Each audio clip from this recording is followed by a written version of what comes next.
Bien, estamos de regreso, está con nosotros Arturo Matielo, abogado economista. Maestro, ¿cómo te va? Gusto saludarte. Maestro Arturo Matielo acompañándonos.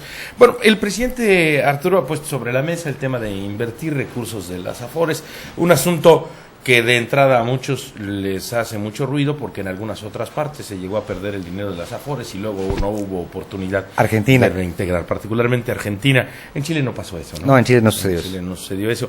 Pero aquí parece que el esquema, según lo plantean Arturo, es que no serían todo el dinero de los Afores y que sería a través de esquemas protegidos.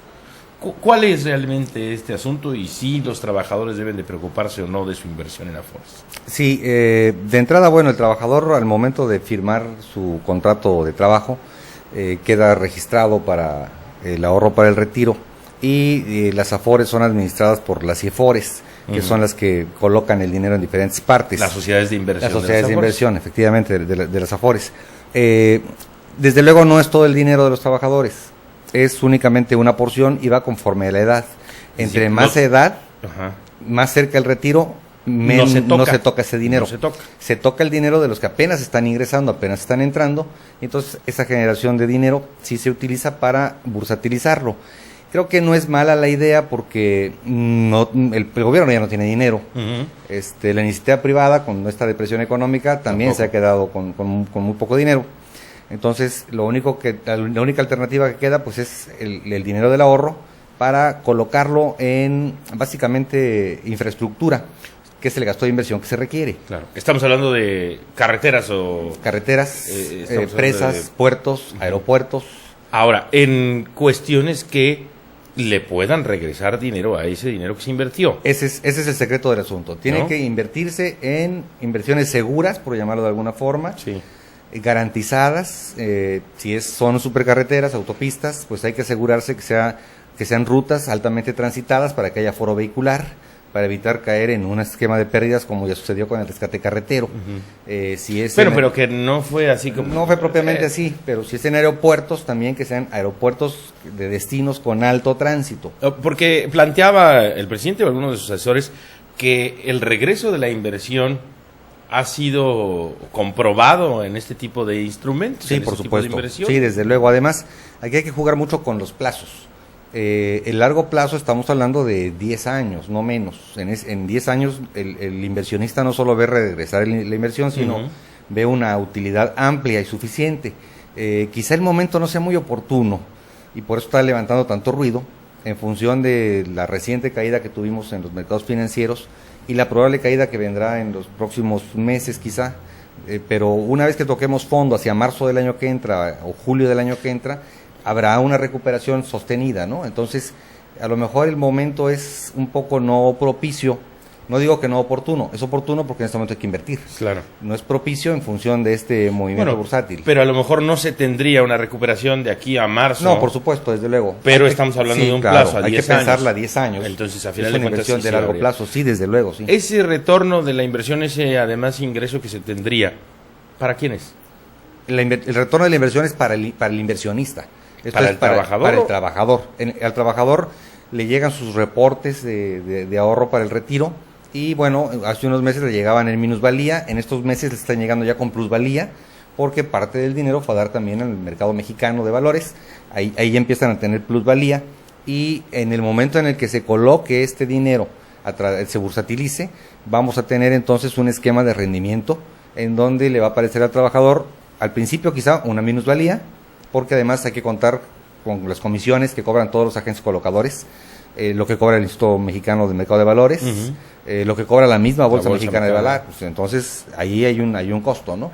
¿El trabajador tiene que autorizar que su Afore vaya a una inversión? No, el trabajador ya autorizó. ¿A la hora de que firmó su contrato? A la hora de que firmó su contrato, el uso de sus ahorros para el retiro con un porcentaje menor, pequeño, para renta variable. Estamos hablando de que en total es aproximadamente 100,000 millones de pesos de lo que se puede disponer para invertirlo en infraestructura.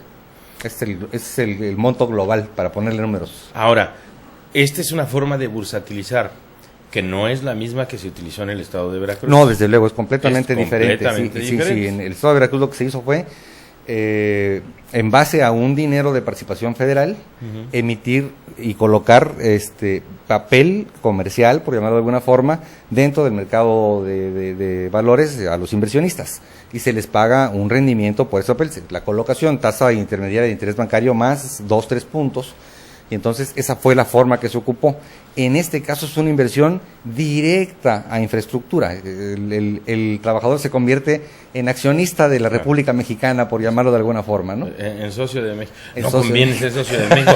Cuando le pagamos esas cantidades que les pagamos de impuestos, no conviene. Es enorme, sí, por supuesto. Ahí es totalmente diferente. Me brincó un poquito cuando dijiste... En marzo que toquemos fondo, o sea, todavía no tocamos fondo. No, todavía no tocamos fondo. Estamos en una recesión de doble caída, doble clavado, pues, por llamarlo de alguna forma. Todavía el domingo, Nouriel Roubini en Turquía, en Istambul, ha venido advirtiendo y lo volvió a advertir. Los mercados han crecido too much, too fast, too soon, dijo, o sea, demasiado rápido, demasiado alto, demasiado pronto.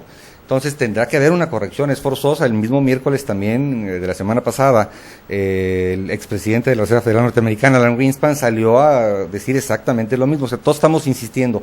Hay un rebote muy fuerte. Estamos en el rebote. ¿En qué momento va a volver a darse la corrección? En cualquier momento. Y seguramente el fondo real lo vamos a vivir entre marzo y julio del año que entra. Platico porque hoy me comentaba algún amigo que me decía que trabaja en muchas cosas que tienen que ver con la calle y dice, oye, antes llegaba a algún puesto y ya no había tacos de algo, ahora los taqueros tienen de todo. Tienen exceso. Están vendiendo igual. Sí, efectivamente. Están vendiendo. Y él me preguntaba, ¿es un asunto de confianza? ¿La gente está guardando el dinero o realmente no está viendo? No, realmente no hay dinero. Es la realidad, no hay dinero. Quienes tuvieron acceso al dinero, evidentemente están guardándolo, lo están protegiendo porque saben que viene una doble caída, viene un segundo impacto. No es el 100%, pero prácticamente es un 80% de posibilidades de que venga un segundo impacto. Es una especie de un bungee que llegó, subió un poco, va a volver a caer, quizá no con la misma intensidad. No con la misma intensidad, mucho más lento, pero va a volver seguramente a sentarse. Y en ese momento seguramente los agentes económicos que retuvieron dinero para aguantar este segundo impacto, lo van a empezar a soltar, efectivamente, porque va a ser el gran momento de la inversión. Entonces sí, será un gran momento para invertir, ¿no? Seguro. Bueno, pues así el pronóstico. El momento para invertir será después de marzo, entonces. El momento para invertir sería en la caída que seguramente vendrá y el mes de marzo o julio. Entre marzo y julio tendrá que asentarse la economía y entonces será el momento de sacar el dinero a rodar por todo el mundo, ¿no? Porque estamos hablando de una crisis internacional y obviamente los agentes financieros internacionales son los que están esperando la corrección. Muy bien. Arturo, muchas gracias. Antes de que te vayas, bueno, tú también estás involucrado en la cuestión educativa. ¿Por qué nos va tan mal en la prueba enlace? Bueno, yo creo que con el tiempo hemos perdido calidad educativa. Sobre todo en las instituciones del sector público. Se comprueba con el resultado de la prueba. Por supuesto. Tengo la impresión de que muchas personas que están involucradas en el sector público en materia educativa están únicamente esperando su cheque de quincena. Es parte de la burocracia que vivimos en México. Nos hemos burocratizado. Aunque el término de la burocracia, claro, ya lo hemos enfocado a los malos manejos que se dan en el sector público. No es el caso. ¿No? Nos hemos metido en un laberinto. Y entonces, en este laberinto hemos perdido de vista que la esencia de la educación es la educación uno a uno. Y entonces, yo creo que ahí es donde tenemos muchas complicaciones en materia educativa. Reflexionaba yo un poco al principio de este espacio, cuando presentaba algunas declaraciones de algunos funcionarios, que resulta curioso cómo son las escuelas más alejadas y además las telesecundarias, las que dentro del sector público terminan siendo mejor calificadas. Sí, porque existe la posibilidad, un catedrático está tan mezclado en la vida de sus alumnos que logra el uno a uno que se da desde la época de Aristóteles. Claro. La educación es el único rubro de la vida humana que no importa la tecnología que haya, no se modifica. Siempre es enseñanza-aprendizaje 1 a 1. Entonces, cuando hacemos una enseñanza-aprendizaje 1 a 50, evidentemente que no vamos a tener el mismo efecto que una enseñanza-aprendizaje de 1 a 1. Y la urbanización te hace volver más superficial, de alguna manera pierdes este contacto que lo que se puede generar ahí, pero hablaríamos de que son escuelas en donde no tendrían todos los recursos que contamos, por ejemplo, en las zonas urbanas, y sin embargo están destacando más. Pero cuenta con todo el corazón. Además, es la vocación, además de los maestros. Es la vocación, por supuesto, es la vocación de los maestros. Muy bien. Claro. Arturo, muchas gracias. Como siempre, un saludarte. Gracias, Arturo Matielo. Vamos a una pausa, enseguida estamos de regreso. En unos instantes volvemos.